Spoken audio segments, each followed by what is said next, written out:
سلام دوستان گرامی، در این ویدیو ما مسئله های مرکز ملی تستی را از فن متماتیک از 218 تا 203 را دیده میبریم. مسئله 218 را کار میکنیم.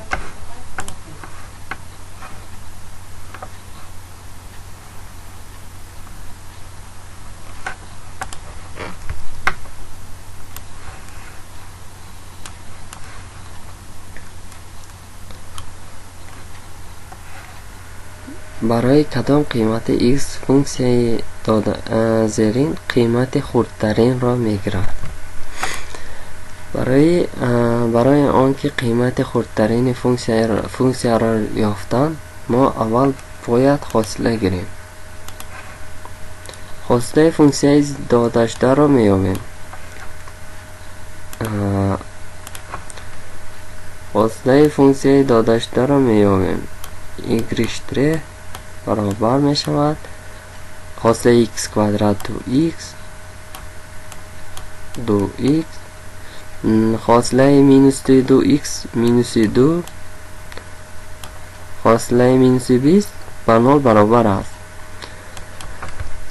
پس فاصله این فونکسیا را با 0 برابر میکنیم و قیمت x رو میابیم. برای آن فاصله فونکسیای داده شده با 0 برابر می شود.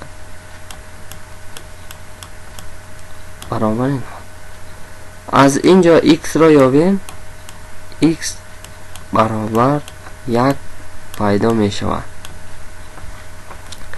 در نقطه x برابر 1 فونکسیای داده شده قیمت خردترین را میگیرد. با یک چیز را قید کردن در کار که فونکسیای کوادراتی باشد یا قیمت خردترین دارد یا قیمت کلانترین دارد. قیمت خردترین در اینجا اگر کوفیسینت x کوادرات مثبت باشد، آنگاه فقط قیمت خردترین دارد. اگر کوفیسینت x کوادرات منفی باشد، یعنی که مینوس باشد، آنگاه فونکسیا فقط قیمت کلانترین دارد. در این مثال باشد کوفیسینت x کوادرات مثبت است، برای همه قیمت خردترین دارد و آن در نقطه x برابر 1 قیمت خردترین را میگیرد و این وریانت را ما انتخاب میکنیم. وریانت D برای کدام قیمت x؟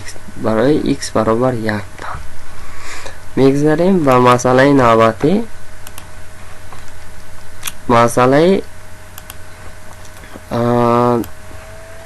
مسئله 219. x تعلق دارد به این پارچه. قیمت خردترین فونکسیای y برابر سینوس x را یابید. ما میدانیم که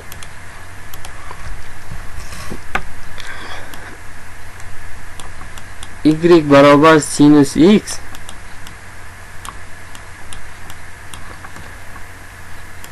از مینوس 1 تا 1 قیمت میگیرد. سینوس x با یکم دویم چارک و مثبت و دویم سیم چارک و منفی. پارچه ما باشد 150 گراد تا 360 گراد در بر میگیرد.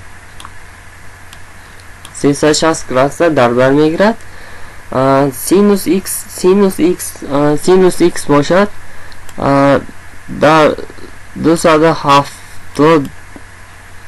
در 270 گرادس باشد، یعنی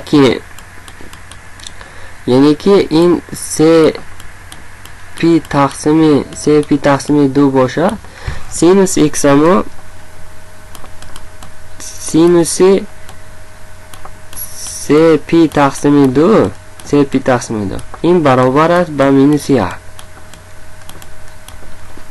سینوس ایکس 3 پی تقسیم 2 در این نقطه به مینوس 1 برابر می شود. از این برمی آید که سینوس ایکس در این پارچه و مینوس 1 برابر قیمت مینوس 1 یعنی قیمت خردترین را میگیرد و واریانت به موافق آمد این را انتخاب میکنیم. این نقطه باشد با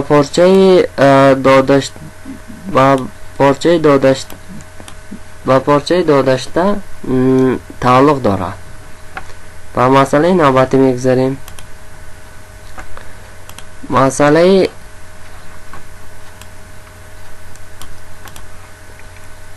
$220 ساهای معین فونکسیون را یابید. معلوم است که اگر نشان دهنده ریشه اگر تاق باشد، فونکسیون چه خیلی که نباشد، یعنی که بی فاصله باشد، فونکسیون چه خیلی که باشد، ساهای معین این فونکسیون از مینوس به آخر تا پلس به آخر می شود. اگر نشان دهنده ریشه جفت باشد، 2 4 6 8 و غیره باشد، اگر همه وقت تخت ریشه از 0 کلان یا برابر می شود. همین خاصیت را حساب گرفته این را حل میکنیم. x کوادرات مینوس 5x پلس 6 کلان یا برابر 0. مینوس 1 بار ضرب میکنیم. x کوادرات پلس 5x مینوس 6 پیدا می شود و اشاره نابرابری با برعکسش عوض می شود. این را ما با متد تئورم ویت با ضرب کننده ها جدا می کنیم. x مینوس 1 x پلس 6 خود یا برابر 9. اگر قوس را کشاییم با همین چیز پیدا می شود. این را ما با یاری حل معادله کواندراتی یعنی که با یاری دیسکریمینانت حل کرده با 2 قوس جدا کرده می توانیم. پس تیر عددی را تصویر میکنیم. این نقطه ها را میابیم. نقطه هایی که افاده زیری را با 0 تبدیل میدهد میابیم. مینوس 6 و 1. مینوس 6 و 1.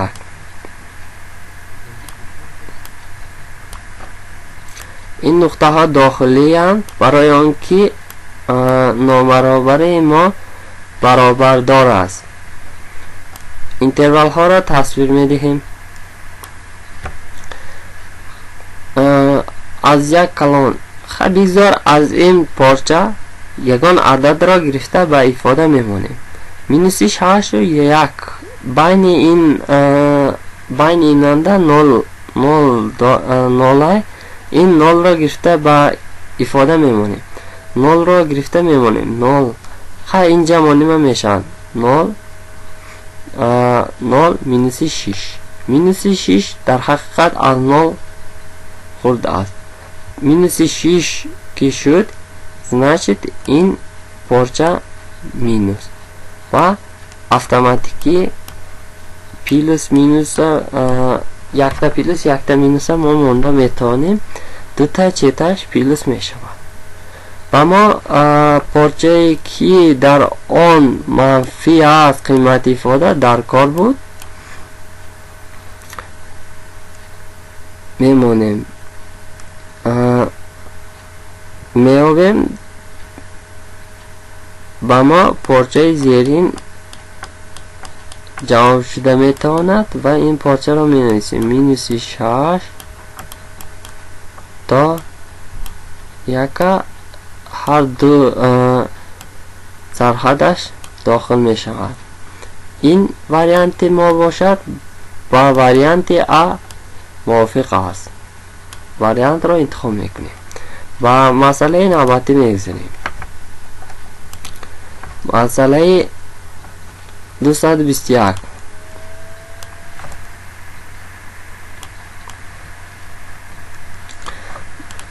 مسئله 221 گرافیک فونکسیون حاصله فونکسیون f از x داده شده است. فونکسیون f از x در پارچه همین چند نقطه مینیموم دارد. ما با فکرم در مثال 214 درباره اکستریموم فونکسیا قید کردیم. اگر حاصله فونکسیون f از x در پارچه داده شده تیر ax را چند بار برد خود فونکسیا در این پارچه همون قدر اکستریموم دارد. اکستریموم این نقطه است که از افزونشوی با کمشوی میگذرد در این نقطه. مثال منیم از افزونشوی با کمشوی گذشت. نقطه زیرین نقطه من این نقطه باشد اکستریموم میشه. از کمشوی با افزونشوی گذردم اکستریموم. این نقطه مینیموم میشه. از کمشوی و افزونشوی گذرد این نقطه مینیموم میشه. ما حاصله فونکسیون تیر ax را چند بار میبرد میشماریم. 1 2 3 4 5 6 در این پارچه حاصله فونکسیون تیر ax را 6 بار برید. از این برمی آید که خود فونکسیون در این پارچه 6 تا اکستریموم دارد. یعنی که از افزونشوی با کمشوی میگذرد با کمشوی با افزونشوی میگذرد. 6 تا نقطه اکستریموم باشد. این گفتنی گپ که از افزونشوی با کمشوی میگذرد با از کمشوی با افزونشوی میگذرد. 3 تا نقطه مینیموم و 3 تا نقطه ماکسیموم دارد. ما واریانت را انتخاب میکنیم. 3 تا مینیموم 3 تا ماکسیموم باشد. از ما پرسیده است که چند نقطه مینیموم دارد. پس 3 نقطه مینیموم دارد. گفتم ما واریانت را انتخاب میکنیم. با مسئله نوبتی میگذاریم.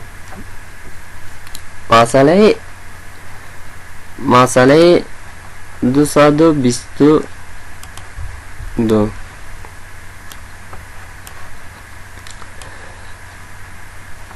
اگر f از x با چنین ifade داده شده باشد آنگاه f p تقسیم 6 را یابید. یعنی که با فونکسیون p تقسیم 6 را مونده قیمت فونکسیون را حساب کردن در کار. حساب میکنیم.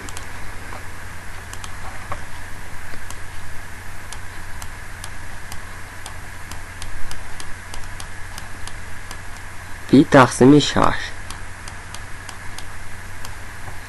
برابر 2 پیلوسی کوسینسی 2 ضرب p تقسیم 6 مخرج 1 مینوسی کوسینسی 2 ضرب p تقسیم 6 برابر می شود 2 که 6 اختصار می شود و پی تقسیم 3 پی تقسیم 2 کوسینوس پی تقسیم 3 1 مینوس کوسینوس پی تقسیم 3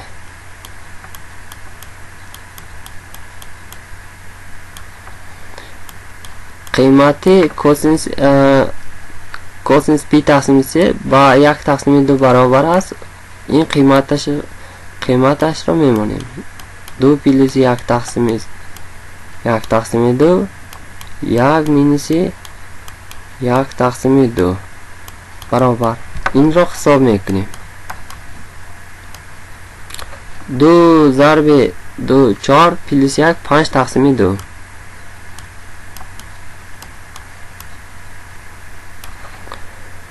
از 1 نیمه ترک کنیم با نیم 1 تقسیم 2 این برابر می شود و 5 واریانت دی درست بوده است. اما مسئله نوبتی میگذاریم. مسئله 223 ساحه معین فونکسیا را یابید. f(x) 7 مینوس x تقسیم 7. این مانند مثال با فکرم 215 مانند 215 بوده. در این مثال 5 مینوس x تقسیم 5 پلس x در مثال ما باشد 7 مینوس x تقسیم 7 پلس x. هم تو با جای 7 مانیم اگر حل همین مثال پیدا می شود و این مثال را حل کنیم.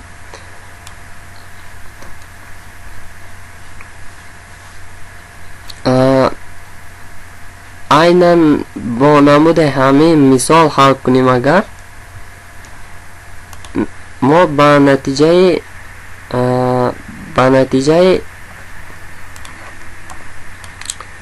مینوس 7 پلس 7 با همین نتیجه می آییم و این واریانت را انتخاب میکنیم. واریانت B. برای چی مینوس 7 داخل نشد؟ یعنی که قوس کوادراتی نشد. برای آنکه مینوس 7 را اگر با این مخرج بانیم اگر 7 مینوس 7 نول میشد معنی با معنی دورات. همین طور اگر این گفته های من نافهمه باشد طرز حل مثال 215 را یک بار تماشا کنید. و مسئله نوبتی میگذاریم. مسئله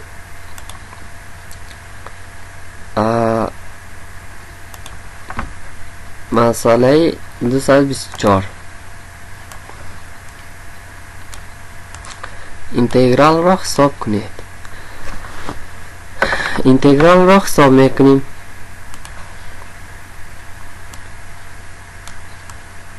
اینتگرال از 1 تا 3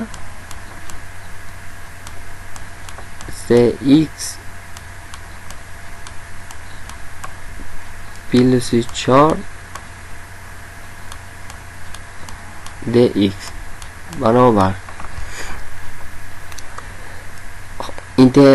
فونکسیون ابتدایی 3x را حساب میکنیم. 3 ضرب درجه x یک تا کلا میشد و به همین درجه تقسیم کرده میشود. x درجهش 1 بود 2 شد x کوادرات تقسیم 2 پلس عدد دائمی باشد یکتا x ضرب کرده می شود به این عدد 4x از 1 تا 3. اول حدود بالایی را میمونیم.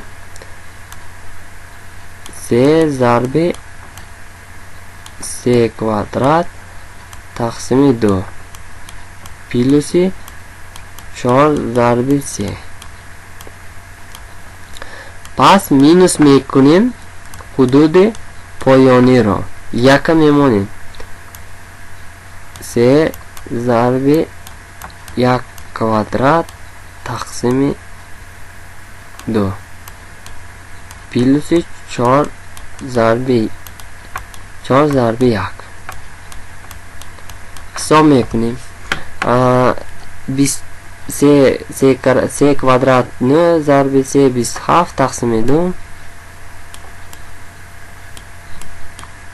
27 تقسیم 2 پلوس 12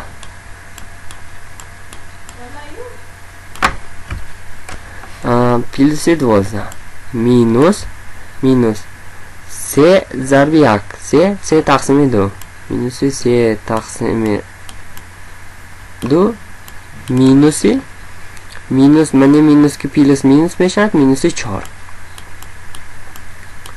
حساب میکنیم. این مخرجش یک خیل از صورتش ترخ میکنیم. 27 مینوس 3 24 تقسیم 2 این 12 پلوس 12 مینوس 4 برابر 24 مینوس 4 20. واریانت دی با واریانت دی موافق اومد. انتخاب میکنیم. میگذاریم با مسئله نوبتی. مسئله 225. شرط مسئله چنین است. گرافیک فونکسیون y برابر kx پلوس 4 از نقطه مینوس 1 و 2 میگذرد. قیمت k را یابید. برای خط راستی همین از نقطه همین گذشتن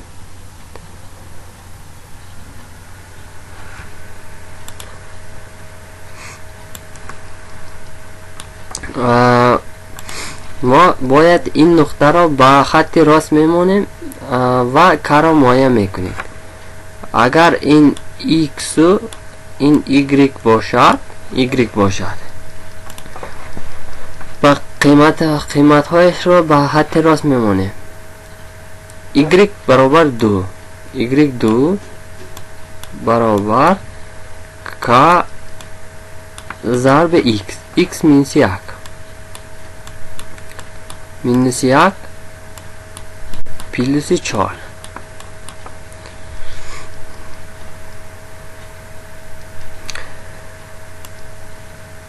2 برابر مینوس k پلوس 4 پیدا می شود. که این طرف پر 2 را این طرف گذرانیم. این k پلوس k شده میگذرد و 2 مینوس شده میگذرد. 4 مینوس 2 این برابر است با 2.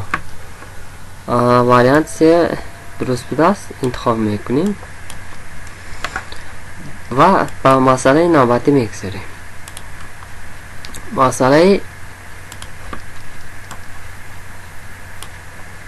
226. اینم عیناً مسئله های 222 23 و مسئله های 215 مانند است.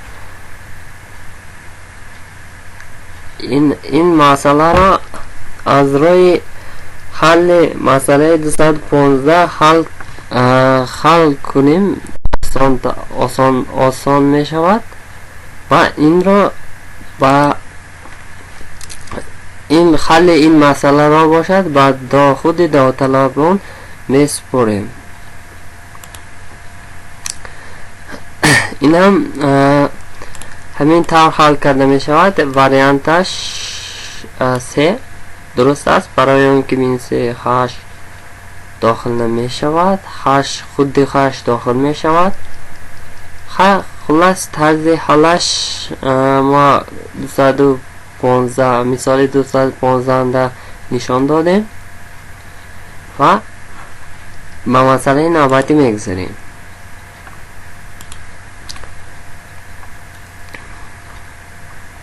مسئله 227. مسئله 227 مانند مسئله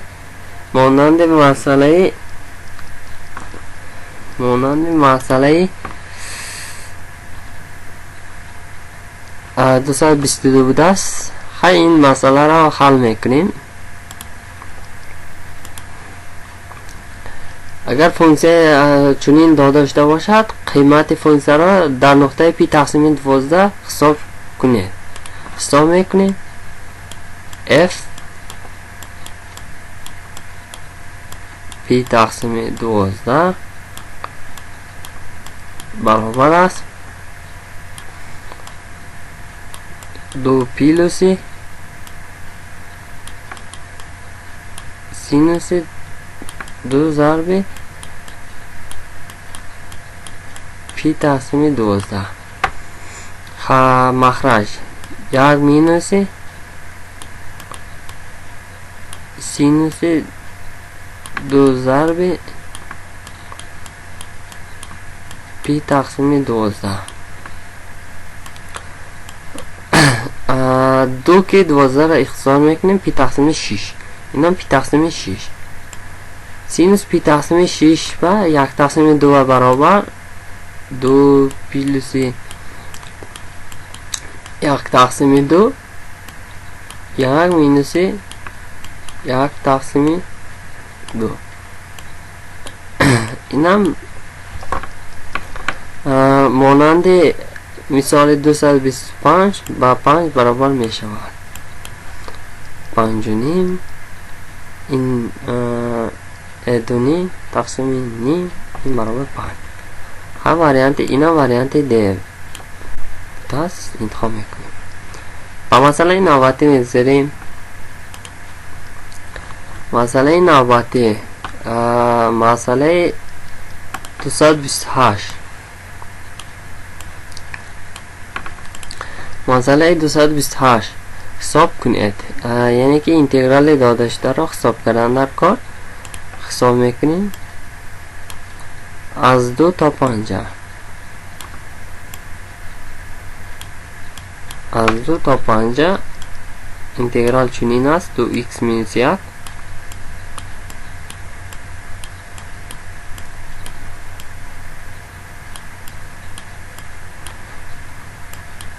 برابر اینتگرال فونکسیون زیرین را حساب میکنیم. 2 ضرب x درجهش 1 تا زیاد شود x کوادرات و به همین درجه تقسیم میکنیم x کوادرات تقسیم 2 مینوس عدد دائمی با عدد دائمی 1 تا x ضرب میشود، یعنی که x ضرب شود مینوس x.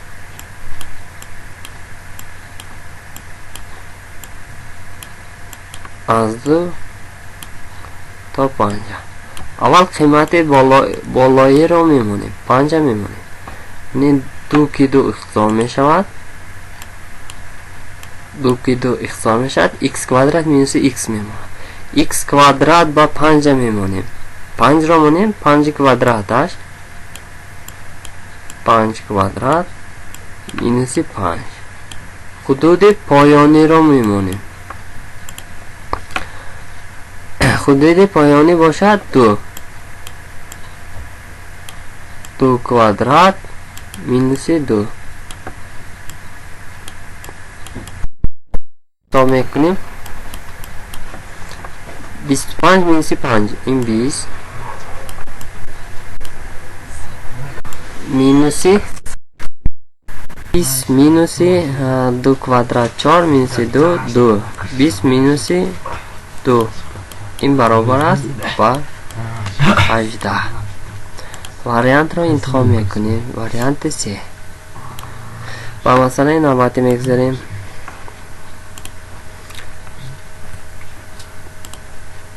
مسئله 229. گرافیک های فونکسیون های f از x و g از x یک نقطه عمومی دارد. قیمت a با چند برابر است؟ برای کدام قیمت a یک نقطه دارد، یک نقطه عمومی دارد و این نقطه را یافتن در کار. در اینجا f از x پارابولایی که شاخه‌هایش به پایان نگرانده شده است.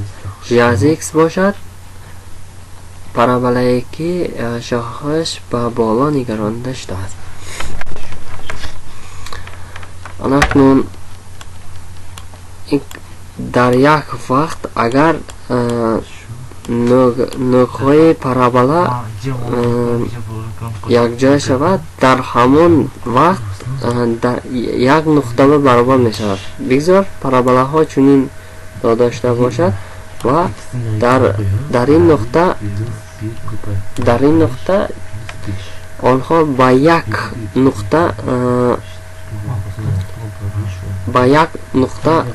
نقطه عمومی ساخته می شود. اگر در حالتی که این در پارابولای یکم در کمتر در بالا باشد، اگر این علاقه دوتا هر دو این دوتا نقطه عمومی و ساخته می شود. برای همین ما چنین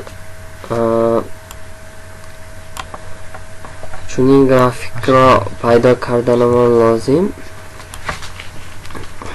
پیش از این ما f از x را در نمود زیری می نویسیم.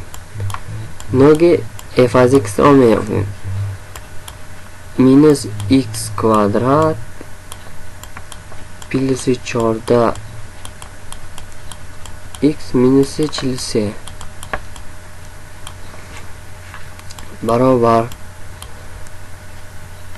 من مینوس 43 را مینوس 49 پلس 6 می نویسیم و از سه اعضای اولینش مینوس می بریم. مینوس x مینوس 7 در کوادرات پلس 6 می شود. این گفتنی گفت که پارابولای مثال مینوس باشد، اگر این پارابولای شاخه‌اش به پایان نگرانده شده، نوع پارابولای این پیدا می شود. نوع پارابولای به پایان شاخه‌اش به پایان نگرانده شده پیدا می شود و نقطه 7 و 6 لکن g از x را ما با چنین طرز می نویسیم که نقطه نوع این پارابولا در 7 و 6 خوب است. g از x را می نویسیم. g از x باید برابر شود، شاخه‌هایش به بالا نگرانده شود، 7 در کوادرات پلس 6 شود. این برابر این قوس را کشاده ساده میکنیم. x کوادرات مینوس 14 ای 14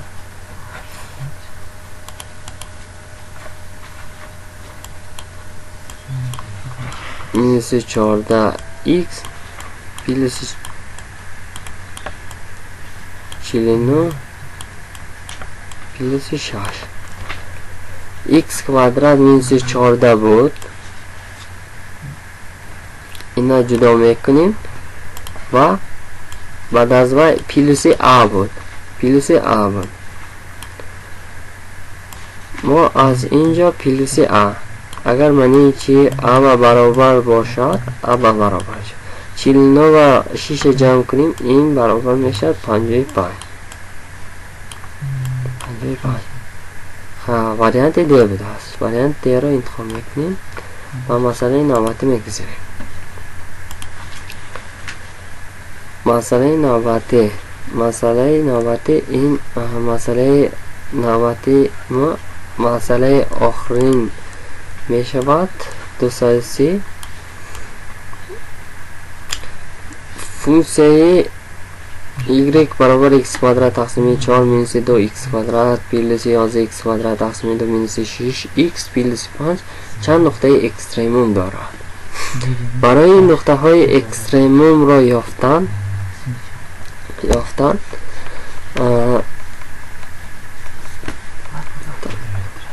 باید ما فاصله گیریم. فاصله فونکسیون را می‌یابیم. y' این برابر میشد درجهش یک تا کم میشد 4x کوب 4 که 4 اختصار شود x کوب مینوسی یک تا خود درجهش ضرب شود 2 ضرب 3 6 x کвадрат درجهش یک تا کم میشد. این درجهش ضرب شود 22x تقسیم 2 میشد. این پلس 11x میشد و از مینوس 6x فاصله گیریم. مینوس 6 پلس 0 5 فاصلهش 0. اکنون نقطه هایی که در آن y' برابر 0 می شود می آوریم. x کوب مینوس 6 x کвадрат پلس 11 x مینوس 6 برابر 9. این معادله را حل میکنیم. اگر با جای x یک مانیم اگر 1 مینوس 6 پلس 11 مینوس 6 برابر 9 درست است. پس یک ریشه معادله زیرین میشده است. x کوب مینوس 6 x کвадрат پلس 11 x مینوس 6 را با ضرب کننده ها جدا میکنیم. از اینجا x کвадрат را میبریم. x کвадрат را قوس براریم اگر هر دو این افاده در اینجا x یک x میماند و در اینجا مینوس 6 میماند. نه خطا شده است. این برای یک شدنش ما اول بیایید این خلف همونا تازه میکنیم. من این 6x را مینوس x کвадрат مینوس 5x می نویسیم. 5x کвадрат 5x کвадрат می نویسیم و از دو تای این x کвадрат را می براریم. x کвадрат را می براریم. در اینجا x می ماند در این مینوس 1 می ماند. مینوس 5x کвадрат میماند. از این مینوس 5 را میبریم. مینوس 5x را میبریم. در اینجا x ماند و ما این را منی 11x را 5x پلس 6x مینویسیم و از این 5x میبرد ماند 5x براد اگر مینوس 1 میماند. پلس 6x مینوس 6 ماند. هر دو این 6 را براریم اگر x مینوس 1 میماند برابر 0.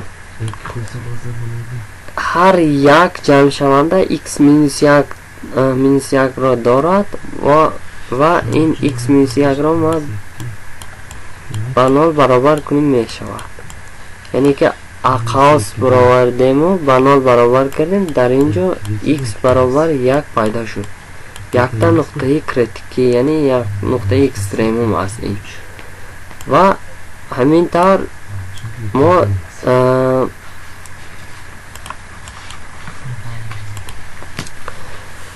معادله کواdraتی که پیدا شد حل میکنیم. x کوادرات مینوس 5x پلس 6 برابر 9. خوش این را ما از تیاره مایویت استفاده برده با 2 قوس شده میکنیم. x مینوس 2 x مینوس 3 برابر 9. ریشه های این معادله باشد با 1 2 3 برابر بوده است. یعنی این گفتنی گپ که فونکسیون زیرین 3 نقطه اکستریموم دارد. اگر فاصله فونکسیون چند ریشه داشته باشد مقدار اکستریموم ها یعنی که نقطه های اکستریموم به همین مقدار ریشه فاصله فونکسیون با برابر می شود. ما 3 تا ریشه یافتیم، بعد و 3 باشد وریانت 3 درست است. رحمت برای دقتتان. اگر ویدیو ما معقول باشد به شما حتما به کانال اعضا شوید و دکمه لایک را پخش نمایید.